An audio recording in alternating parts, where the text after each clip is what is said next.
Right, hey guys, how we doing? Back in another video from Super Patch Wolf, and today we're going to be checking out my favorite things 2023. So let's see what Super Patch Wolf's favorite stuff was that happened in 2023. I like these because it's not just like anime, so it's like video games, books, movies. So yeah, let's see what it was. Hello! Hi! Welcome to my holiday living room where it's snowing for some Yay! fucking reason. The video you are actually meant to be watching right now was going to be a much larger video on fake video games. However, it got really massive and out of control, and that combined with a second round of COVID meant I couldn't get it done to a standard I wanted to for the holidays. It turns out that COVID's been patched and a new symptom is horrible diarrhea. So, to make up for this disastrous failure, here is an extra large favorite things video. And the fake video game video will be coming out, eventually. When it's ready. Speaking of fake video games...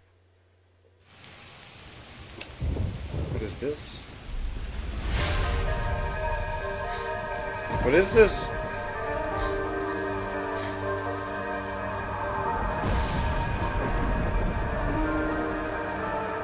A very oh, here we go.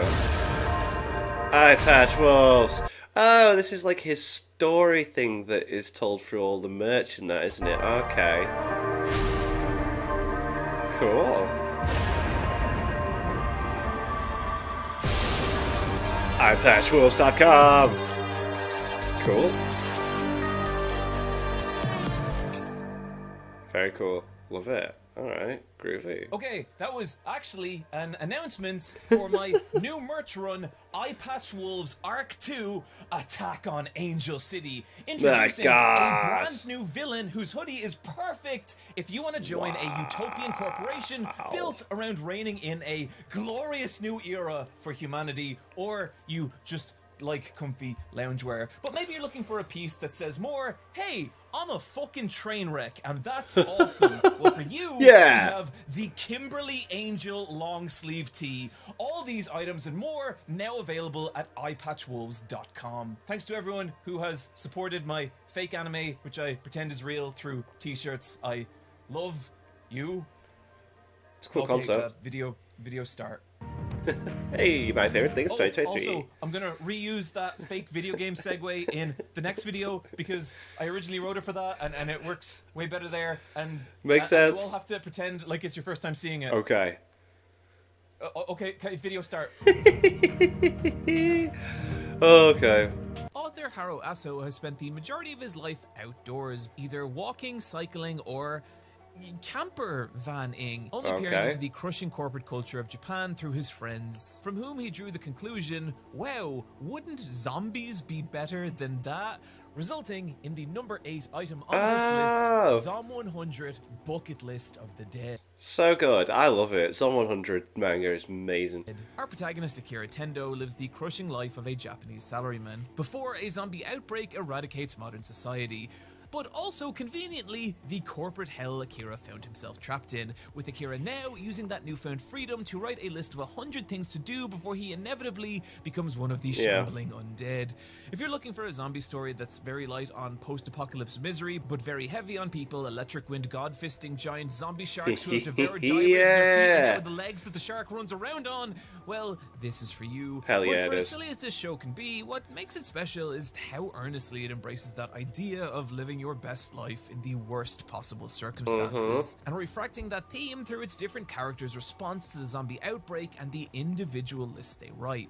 Shizuka, for example, doesn't write a bucket list, but instead an Excel spreadsheet of ways to stay alive, while a later character embraces the nihilism of this ruined world, writing a list of atrocities he wants to commit now that society has collapsed. Yeah, that was a weird, like, counter to, like, the bucket list thing, like, when they get to that. And while I'd probably give my anime of the year to either Pluto or Heavenly Delusion, sometimes you just need an optimistic show about a bunch of cuties bashing zombies, and that's what Zom 100 is. I suppose, yeah, the anime came out this year, didn't it? The manga was definitely earlier than that, like.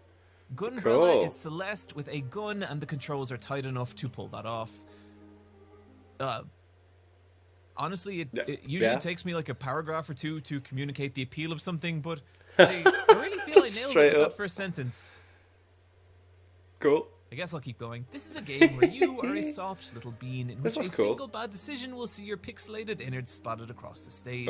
Something that will always, through lack of dexterity, foresight, or strategy, be your fault in gameplay that will be torture for some, but digital heroin for others. Available on PC and Switch now. Okay. Like everyone on the internet in the mid-2000s, I read Scott Pilgrim. I've only ever seen the movie, man. I never read this. I never played the game.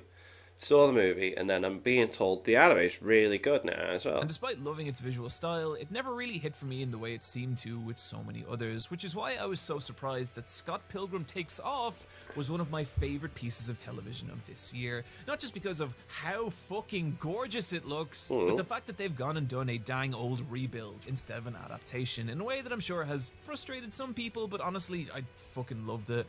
Shifting the perspective from Scott defeating Ramona's 7 evil exes to Ramona, her failings as a person, and her attempt to come to terms with those same exes, which for me at least resulted in a story that was a lot more empathetic and heartfelt, opening up so many of these characters. Lucas Lee in particular was a delight, and I love him. I worry that we are quickly plummeting towards rebuild fatigue, but when it's pulled off with this level of energy and passion, it's hard to be mad about it. I mean, if they do a good job, then fair enough. And for the record, if you've never read Scott Pilgrim, neither did Michelle, and she had a total blast with this. Okay. As you are all aware, I am very strong and cool, but even I... Okay, yeah. encounter works that occasionally pierce my extremely muscular heart. The Horizon is one of those stories. What is this? The apocalypse has happened, and 2 tiny, weak children travel together across the broken world. Okay. But soon, a man begins following them. Oh no. He doesn't seem dangerous at first, but something is Off. not right. Right. As he silently stares at them from a distance, and soon things get worse. Whenever the children find food, he pushes them aside and devours it. If this continues, they will die. Starve to death. Yeah. Do they reason with the man? He does not talk. Do they escape while the man's asleep? He does not sleep. Do they try and kill him? It's questions like these that had me white-knuckling Horizon's 20 brief but devastating chapters in a story that is a perfect, albeit heart-crushing introduction if you've never read Korean manhwa/webtoons. Using the format's pageless, boundaryless layout to communicate the bleak devastation that has befell the world, as well as the fleeting but ever-present moments of hope that come in trying to survive it. Its last chapter might have made me cry, but I don't remember because I just done so many push-ups.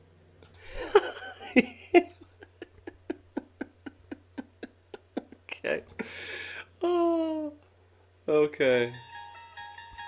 Hello, YouTube. and welcome to the YouTube Zone, the part of the video where I recommend you some of my favorite YouTubers. First off, NitroRad. Full disclosure here, I had the pleasure of meeting James on a recent trip, and I hope I'm on this list. Oh god. he was a lovely man. But before I hear any of you cry, nepotism, John, nepotism! First off, it's 2023, no one uses the word nepotism, you fucking loser. And second, I've been watching NitroRad for years. He's one of those YouTubers able to make me care about just about anything. Seriously, I now hold several very severe opinions on the soundtrack of SNES era platformer Plock. I mean, just listen to this boss theme. Whoa! It's great! That's a banger! NitroRad's videos do draw you into these worlds of forgotten platformers, obscure indie titles, or just the weirdest fucking survival horror you have ever seen. Blue Stinger is a game where t-shirts teach you karate and alien fucks the planet or something, I don't know, but I'm still thinking about NitroRad's bizarre deep dive on it, and his videos on Umurangi Generations, Mischief Makers, and Signalis are all equally delightful. I'm gonna guess some of you are already aware of James, but I also want to expose his secret second channel, Garanicor, which is just some of the most unhinged and creative video editing I have ever seen.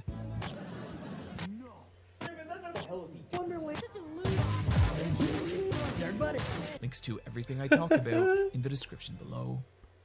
Napoleon Blown Apart is an Irish YouTuber who covers mixed martial arts. And if you're thinking, but John, I don't like mixed martial arts. And I hate Irish people, but you're gonna have to trust me here. Blown Apart's videos are some of the most insightful, compelling, and effortlessly hilarious I have encountered on this platform. Less about fighting than the bizarre culture and characters that has surrounded it.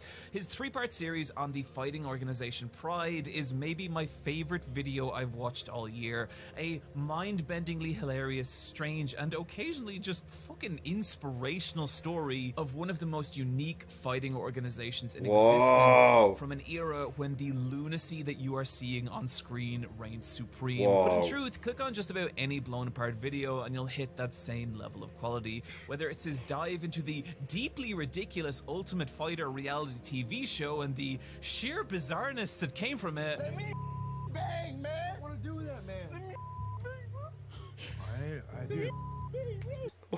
Let me bang. What? Or his video on Conor McGregor, featuring the immortal line, "Calling McGregor the pride of Ireland couldn't be further from the truth. If you're an American, I want you to imagine Bruce Buffer introducing Ronald McDonald as the pride of America, and you're halfway there." Napoleon's one of those creators that genuinely makes me reflect on what I do and think about how I could be doing it better. And that's why it's so unfortunate that his channel is frequently bludgeoned by YouTube's copyright and age restrictions. So even more so than usual, even if you don't give a shit about MMA, just give one of Napoleon's videos a shot. And if you enjoy, consider supporting his Patreon, because without it, videos like this just can't exist. Oh, also, he makes very nice rash guards. Cool. See, every Wednesday, I cook 2 steaks. I have been doing this a long time. Okay. In fact, in the last 11 years, I have cooked approximately 1,114 steaks. Right. I have tried cooking steaks in many different ways in that time, but this is making me very hungry. I am a simple idiot who enjoys a high-quality piece of strip-loin beef, seared to delicate, rare perfection. Where's this going? Where is this going? And nothing but a little salt and its own juices. Okay. That might sound simplistic, but over the course of 1,114 steaks, I have become very, very good at it. The Bear is a television show about people who care about cooking infinitely more than I do. Their all-consuming passion for food not only being infectious, but spilling over into the intense scream arguments they frequently engage in, as each one of these little culinary human disasters tries in their own way to move beyond what was. The first season is good, the second is phenomenal, featuring back-to-back 4 of the finest episodes of television I have seen in a long time. A particular favorite being when human trainwreck Richie learns to become a server in a hilarious and devastating and, honestly, kind of heartwarming story about absolvement through passion. Fucking sterling television. Check it out now. Okay, look. I know some of you don't care about wrestling. Well, I don't care that you don't care. You should watch Netflix's documentary, Wrestlers. From the team that made Cheer, an also incredible documentary that showed me most cheerleaders I know are actually way tougher than I am, Wrestlers turns its lens to OVW, a small indie wrestling promotion quickly going bankrupt, to the point that 2 men I can only charitably describe as business types buy it and attempt to turn this chaotic, ramshackle wrestling promotion into an actual functional business. Okay. To say things go a little awry is like saying Vince McMahon looks a little like a vampire that's been inflated with a bike pump. OVW being this island of broken toys filled with both intensely likable and intensely dislikable characters, some of whom might just make it, others of whom never will. The feeling that these people are teetering between success and oblivion, making you root for them, even when things go very, very wrong. God, I hope Cashflow and Hollywood Hailey J are going to be alright, and if you watch this, I'm betting you're going to feel that way too. Okay, thank you for your patience. I promise I won't talk about wrestling for the rest of this video. I think he's lying. Oh, here we go. 5 favorite wrestling matches 2023. One of my favorite things about pro wrestling is the mindset it takes for people the comedic timing on him is just to willingly put themselves through grueling physical punishment, not for the sake of winning, but just to tell a story. And my God, was Julia versus Tam Nakano at Stardom's All-Star Grand Queendom an extreme example Seems of insane. that. Just listen to the symphony of violence these 2 women inflict on each other over the course of this match. They haven't seen this. Minute distance. 60 minutes, all championship. But now it's the champ. Bloody hell. My God! I'd be crying. I'd be crying. Like, seriously, this is Tam Nakano's face before the match. This is it after. That brutality being the heart of this super engaging story about these two women with a long history fighting this final war of attrition to see who is truly the best of the best of Stardom, and the real physical lengths both performers are willing to endure to create that narrative, which is not only highly engaging, but something I would also apply to number 4, Swerve Strickland versus Hangman Page. What the heck? A wrestling match where one wrestler literally drinks the blood of another. Don't know about showing this on YouTube, lads. There is, well, not going to be to everyone's taste, but for me, justifying that violence is the story behind it. Two wrestlers who not only fucking hate each other, but are aiming for the same spot. One on an ascendant rise, the other clawing to keep his career from freefall. Cool. And the brutal explosion as the two collide in this grotesque horror show of a match. One that is not only deeply engaging, but more importantly, a real star-making moment for Swerve Strickland, who to me has all the potential in the world right now. The story of Wrestle Kingdom's Kenny Omega versus Will Ospreay was simple. Kenny Omega is the best in the world. Will Ospreay wants that moniker. What follows is a virtually perfect 34 minutes of Whoa! wrestling. That looked amazing! Two performers, both of whom seem to have cheat codes turned on as they smash each other well past any reasonable physical limit. What the There are moments in this match that don't make sense to me. Moments where I barely know what I just saw. All steadily building as slowly the gap between the younger Ospreay and the more experienced Omega becomes apparent, till its final closing moments where a bloodied, battered Ospreay cannot hold out against the onslaught of the man who is at this point the secret DLC hell boss of professional wrestling. And while the final two entries on this list don't carry this inhuman Some of the stuff that's happening here is just insane. Absolutely insane. level of match quality, it's the stories behind them that make them special. Wow. Shota Umino is the future of New Japan, a young wrestler with freakish levels of charisma and athleticism. You only need to watch his bombastic entrance to know that this is the guy, and he is not who I want to talk about. Ren Narita is the rival and classmate of Shota, as well as his total opposite. He's quiet, he doesn't play to the crowd, and comes to the ring in plain black trunks to generic entrance music. He doesn't have a gimmick, his special moves don't even have names, just Narita special 1, 2, 3, and 4. I like this. Okay. Unlike Shota, he's completely forgettable, or at least he would be if he wasn't a genius in ring, and the New Japan G1 round robin tournament was his chance to prove that and step out of Shota's shadow. But it doesn't happen. He suffers loss after loss, and it was kind of heartbreaking watching this young lion already start to fade away, to the point that he enters his final match without a single tournament win. And worse, his opponent is Kaito Kiyomiya, the golden boy of a different wrestling promotion called Noah, on loan for this tournament, and a man that Shota had failed to beat earlier in the tournament. The way wrestling works, there's no way in hell that Noah would allow one of their top stars to suffer a tournament loss to a rookie like Narita. And that's the feeling that hangs over this entire match until slowly, Narita starts to make you believe. And you think, maybe, just maybe, and... Cool. I punched the fucking air, this low underdog clutching one single beautiful victory. His rival Shota still ahead of him in what I pray will one day be a Wrestle Kingdom main event. Wow. Sick. What's number 1?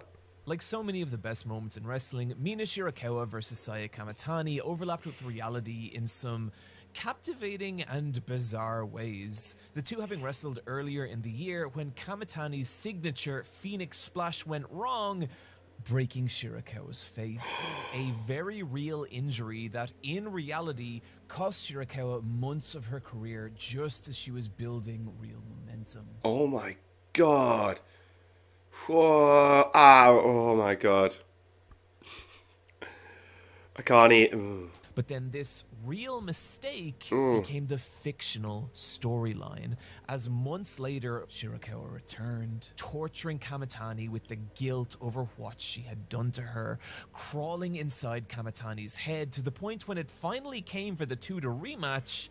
Kamitani, riddled with guilt, was terrified to use her own signature Phoenix Splash. Oh my god. Wow. In a match that was as much an emotional assault as it was a physical one, Kamitani having to constantly push through her own self-doubt while trying to survive Shirakawa's malicious, laser-focused onslaught, resulting in a story that was as brutal as it was captivating. Jesus. With chest-clutching near falls building to an emotional climax, where reality and fiction blur together and Shirakawa finally forgives Kamitani. And I mean, just look at the real emotion pour out of both wrestlers. Even the commentators were in tears, and it was awesome. Okay, wow. look, I know some of you think that wrestling is silly and fake and bad, but this was real. This was realer than your favorite movie, okay? Realer than your favorite movie. All right, okay. Unless your favorite movie was a documentary. In that case, it kind of wasn't. Hi, my name is social media icon Leslie Bestington. Hi. And I'm here today to talk to you about a clip that's been circulating online of me suffering a crime assault from the girl wrestler Raven I think I seen this, yeah. Creed. I will now play that clip. Yeah, I see this.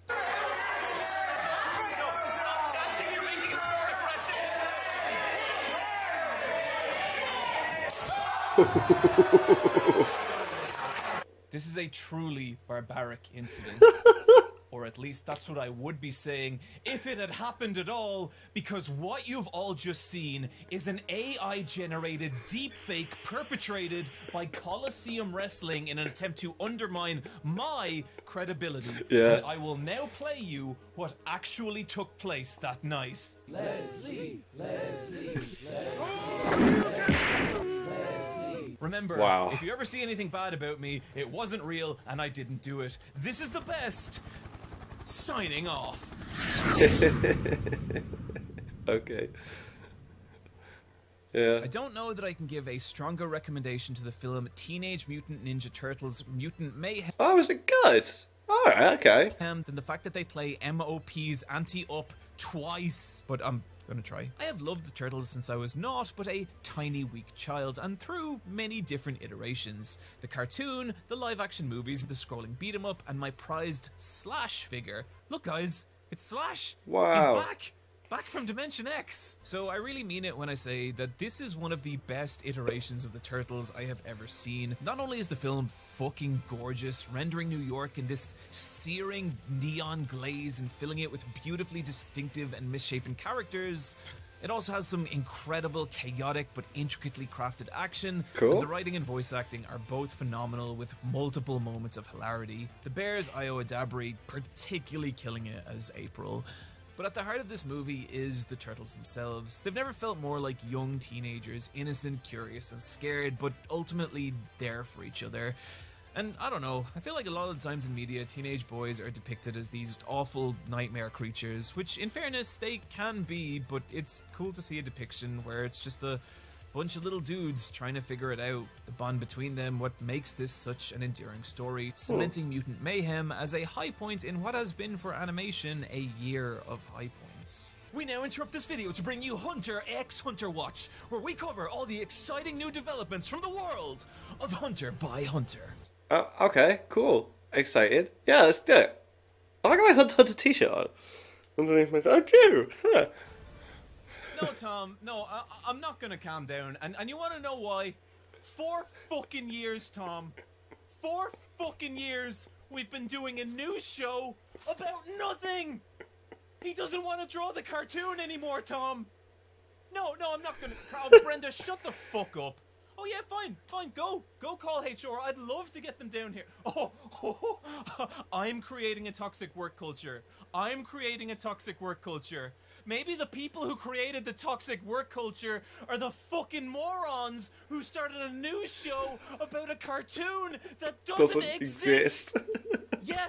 Okay. Oh my god. Hang on. No, Hello? this is impossible. Ladies and gentlemen, I'm just getting word now that 10 new chapters of Hunter x Hunter have released. I repeat, 10 new chapters of Hunter x Hunter have released, and we're getting word from our analyst now. It's still the GOAT!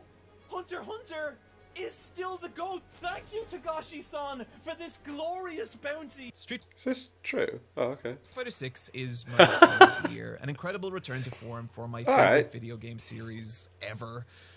But the fact that Baldur's Gate 3 comes so close to not... Mate, so many people are raving about this game, man, saying how amazing it is. Knocking it off that podium should tell you how highly I think of Larian Studios' latest efforts.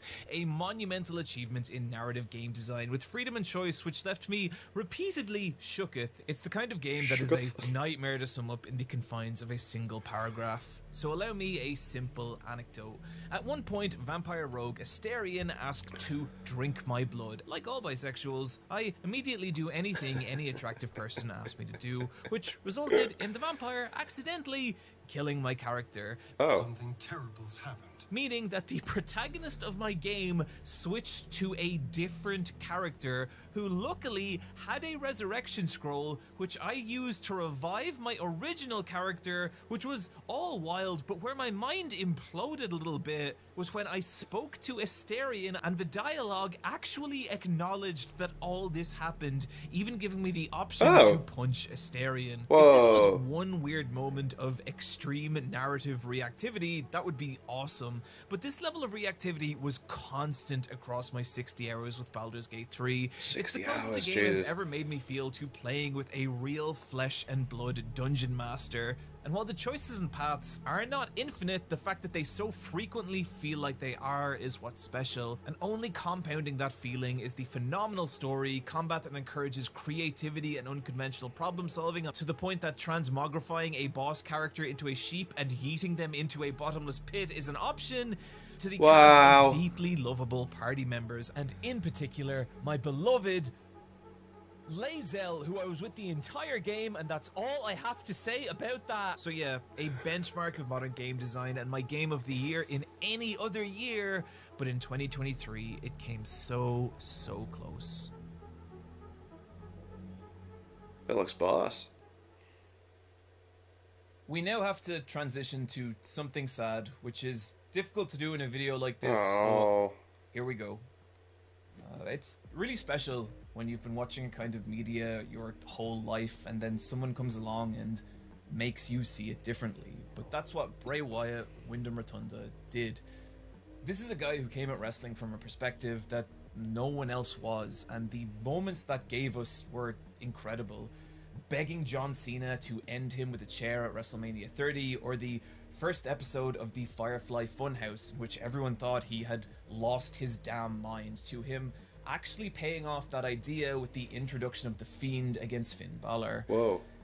To, of course, what I think is his just masterpiece, the Firefly Funhouse match itself. Turning a wrestling match into this psychedelic horror dissecting the life and career of John Cena. And the fact that we will ever only get one of those matches is devastating. Bray passing away earlier this year. And I don't know, considering how much he's come up in these videos and honestly how much of like an inspiration he was to me personally, it only felt right to eulogize him in this little corner of the internet I have. Thank you for everything, Bray. Wrestling and the world is a much sadder place without you in it. Oh. Okay. I guess while we're kind of covering some heavier stuff, I wanted to use this opportunity to just say thank you to you, the person watching this video. I think 2023 was a rough year for a lot of people for a lot of different reasons. And it definitely was for me.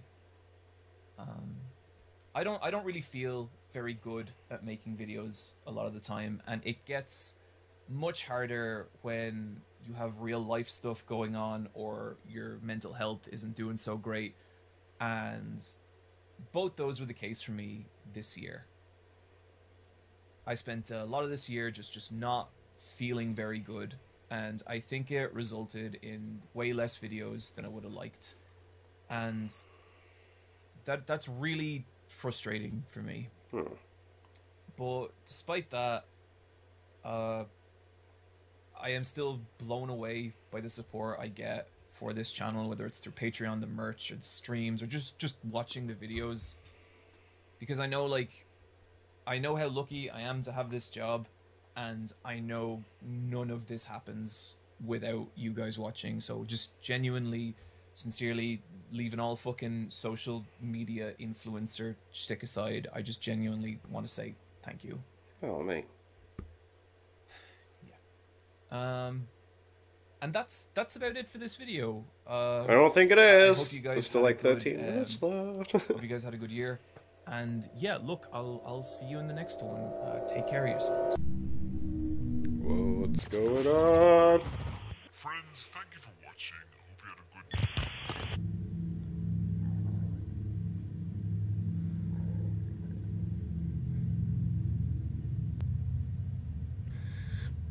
good Oh no. It's getting weird. It's getting weird.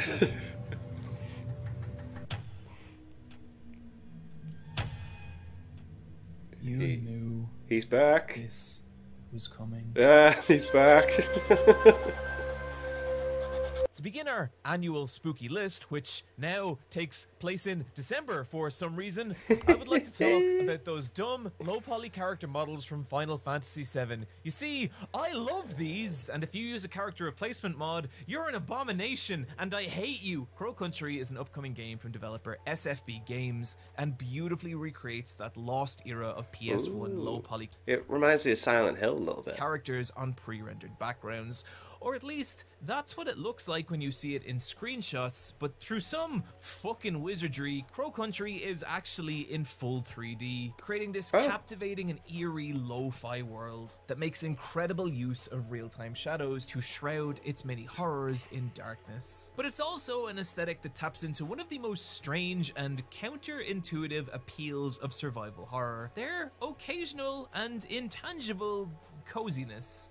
Think the bowling alley from Silent Hill 2 or the save rooms of Resident Evil. Crow Country's beautifully crafted environments drenching you in the nostalgic eeriness of those moments. And so while it may not be as disturbing or terrifying as later items on this list, the demo is available on Steam, and if you have any love for survival horror, you gotta check this out. Interesting. Oh, creepy.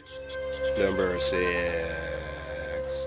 In 1988, the trading manufacturer Topps released the bewilderingly unhinged Dinosaur Attacks, a 55-card series built around the very strange story of time-traveling dinosaurs coming to the modern era and wrecking humanity's shit. Illustrated by legendary artist Art Spiegelman and Len Brown, the artist behind Mars Attacks, the illustrations are Oh, it does have a very, very similar Mars Attacks look. Yeah, okay, cool, I'll give you that, yeah. are fucking phenomenal and rendered with an imaginative violence that makes them just a joy. Like, if this image of a Triceratops securing a bride and groom on their wedding day doesn't fill you with a giddy euphoria, then buddy, me and you are not the same. Others include dinosaurs attacking the White House, dinosaurs engaging in pro wrestling, and my personal favorite, the coming of Dinosaur Satan. The rights to the card set were actually purchased by Tim Burton. Burton initially planning to create a film built around rampaging dinosaurs, an idea that clearly could never have box office return, as was proved by the little-known indie flop, Jurassic Park. Burton eventually repurposing his idea into the $100 million Mars Attacks. Yes, that is how much Mars Attacks costs. Nothing makes sense, and it never did. But it's hard not to imagine an alternate reality where Dinosaur Attacks got that same treatment. And while they now languish in card collecting obscurity, it's kind of nice to look at these cards and just think about what could have been. Number 5. I have spent several drafts failing to convey just how strange the Dreamcast video game Illbleed is, and so I think I just gotta let it speak for itself.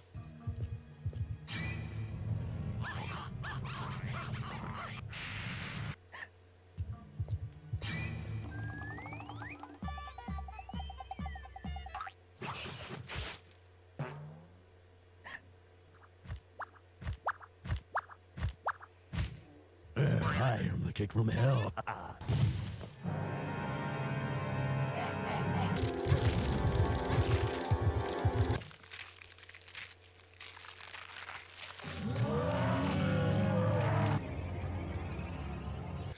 This is very, very bizarre. This is very, very bizarre. Rachel! I've missed you so. Oh, sexy doll. Welcome home, darling. How was Mexico? Oh, it was horrible. Tell me the story later. In bed, if you dare.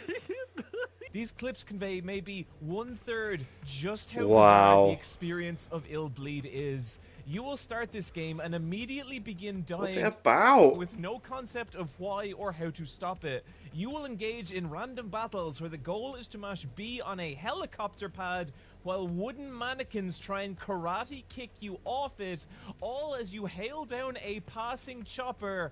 From inside a mansion, house, yeah. you will stumble in befuddlement through its confusing, borderline, nonsensical gameplay systems, all while the game's tone ping-pongs between actually kind of disturbing and the goofiest shit you've ever seen, including a scene where a disembodied ghost ass takes a dump on you. Illbleed is not a good Ew. game, but it is one of the greatest games of all time, and I love it. If you want a deeper dive, NitroRad has a great video on it, but if you want to play it yourself, I mean, I might.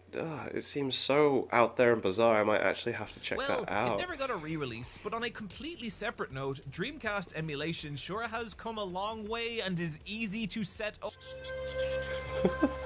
Never fair. You awaken in a forest, no concept of who you are or why you are here. Oh, you no. hear a mysterious voice. He is the narrator.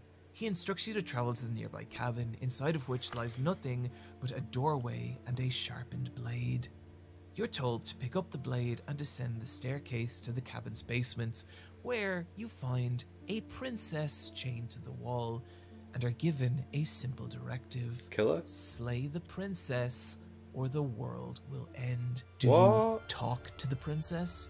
Try and discover who she is, who you are, why she needs to die, if she needs to die? I mean, according to her, she doesn't, and this is all a weird misunderstanding, and she's so charming, but is she lying to you? This is Slay the Princess, a game that is perfect if you like being gaslit and emotionally manipulated. I know Okay. I do. And its core idea is fantastic, but it's the execution through its exceptional writing, phenomenal voice acting, and beautiful, only occasionally horrifying illustration that really lets this game worm its tendrils into you, constantly making you doubt yourself and your understanding of what's actually happening, leading to repeated and devastating rug pulls that will occasionally nosedive you into some incredibly disturbing horror.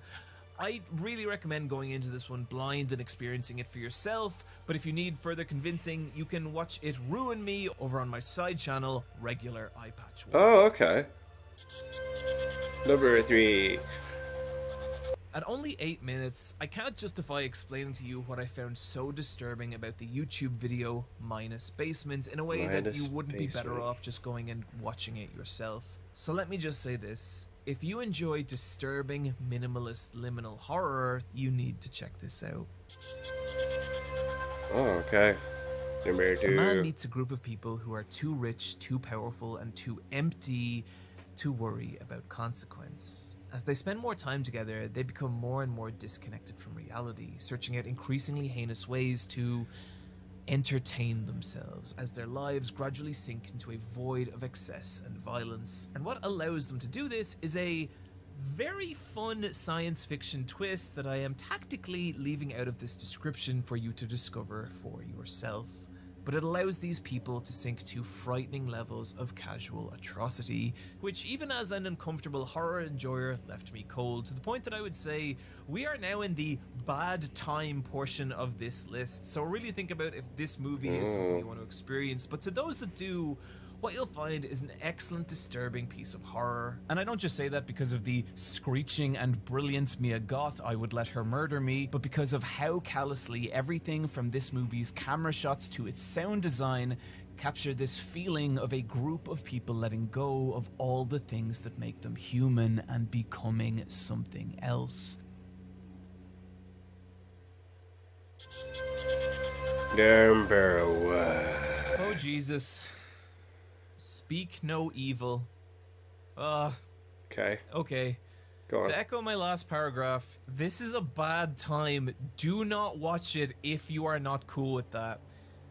Couple go on holidays and meet another couple. They're fun, charming, to the point that they all together agree to travel back to that couple's remote holiday home in the rural Netherlands. And from here, what starts as agreeable, pleasant interactions gradually descends into something darker, as platonic boundaries are gently defied and social norms slowly peeled back, and something very wrong begins to creep into focus. Okay. Why does the story of who these people are keep changing? Why do they spontaneously turn so distant and cold? Why does their child not speak? These are the questions that litter the path of this movie, a path that descends into an absolute hellscape of broken boundaries and social torture, creating a blood-freezing story of not just the disturbing nature of people, but what they will do if you let them. Yeah. Well, another video. Yeah. Did you enjoy that? Did it help you forget about whatever it is out there that you're so worried about? Oh no. I hope it did. I mean, that's why this exists, for you to feel good. Yeah. Yeah. And maybe some of you aren't familiar with me, but most are.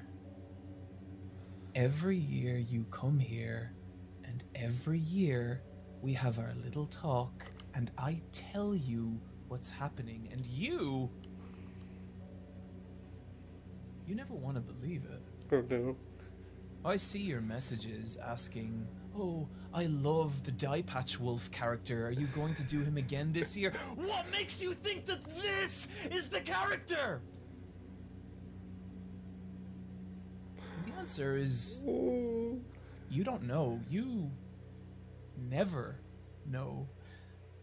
Every time you stare into one of these screens, you have no idea what's on the other side. Oh my god, this is weird. Oh, and you'd like to. Some of you are so desperate. Did it feel good when he thanked you earlier? It was meant to. But then there's others, and Oh, more this is interesting so because easy. you pretend. You watch these videos and you scratch out your little think pieces, so desperate to soak up a little dopamine from all your anonymous friends. And then, the next time one of these videos appears, you run to it. You inhale every second. And do you know why you do that? Oh my god. It's because I make you feel something! For a moment, I make you exist! But that's just a line of dialogue written for a character in a video. I'm not real. None of this is. I stop existing the moment you stop thinking about me. That's why you are so important to me. And I'll always be here, waiting for you. Even after everything else is gone. Jesus. Wow. That last bit was so... I felt so uneasy watching that then. So, wow. Oh, wow. Well, some interesting things have come out this year. God damn, thank you to my patrons. If you want to have your name at the end of every video I upload, links and descriptions to the Patreon page. $1 a month is all I ask for, so that's greatly appreciated. Thank you for that, and thank you all for watching. What do you guys think of that? What do you guys think of this? Click like, subscribe if you haven't already. Leave comments down below. Let me know what I should watch and discuss in future videos, and I'll see you guys, all you guys, next time. Bye.